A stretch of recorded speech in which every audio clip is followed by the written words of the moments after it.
When I was young, I'm sure, like many of your parents, I was thrown into a bunch of sports to figure out, what I liked, what I was good at.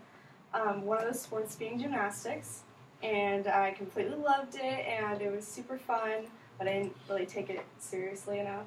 Like all the other gymnasts at my gym were like homeschooling there 24/7.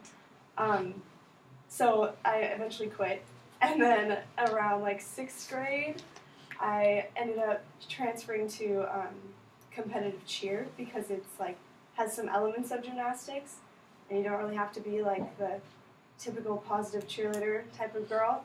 So I switched over to that, and a key element in both of the sports is the back handspring. So what it is, it's kind of like how people that aren't in gymnastics or cheer would describe it. It's like a backflip using your hands as you touch the ground.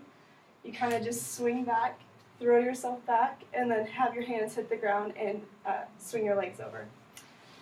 So how I learned the back handspring, it took me about 2 years, but for some people it can take them like up to 5 years. For some people, they'll never learn it at all, and for some it can take them 5 minutes. There's a difference between boys and girls, though. Boys can usually learn it in like less than a month because they have this like natural strength. Don't ask me why. But girls, it's so much harder to learn. So how to prepare for it? Mentally, you have to have this sort of like self-instruction like in your head. Like you have to, think the process through and make sure you know how to do it.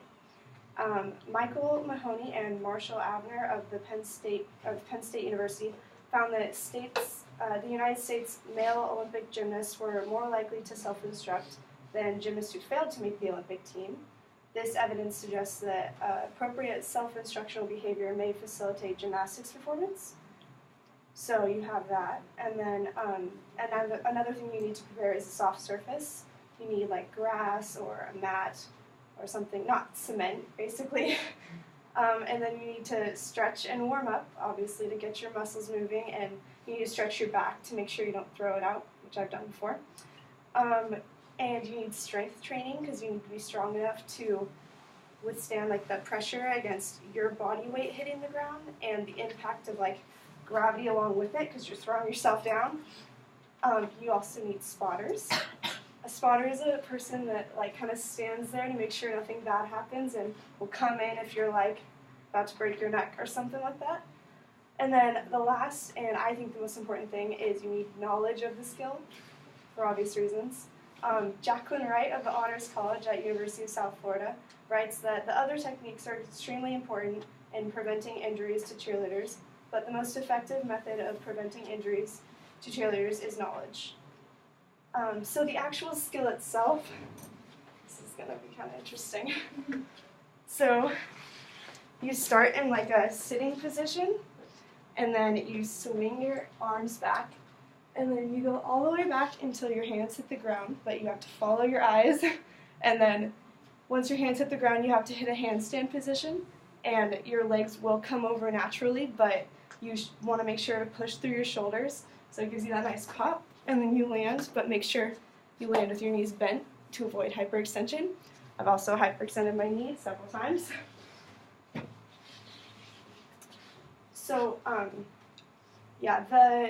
it's a very fun skill to do once you have it, but because I'm teaching you this in a how-to speech, I thought I should show you or give you some effects of it after, because don't want any of you guys to just randomly go try it on the grass.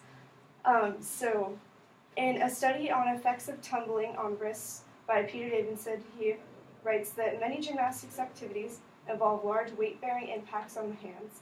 Excessive and repetitive compressive forces on the hands have been found to lead to acute and chronic injuries to the wrists of gymnasts. And then in another book about science and sports, author S.J. Hall explains large vertical and lateral impact force to the spine occurs with the handspring, vault, and walkover. Hyperextension is produced with the back handspring and back walkover. So, just some first-hand experience. I have these shoes. These are the ones that I've been tumbling with. I only use these for 8 months, like less than a year, and they have these massive holes in them, as you can see. So that just, goes to show how much like impact and force on the ground it really like is to tumble. So you want to make sure that you don't get injured.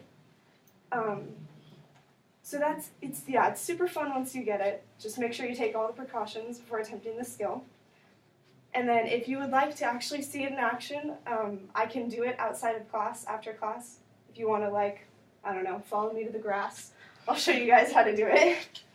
But if not, don't bother. Wait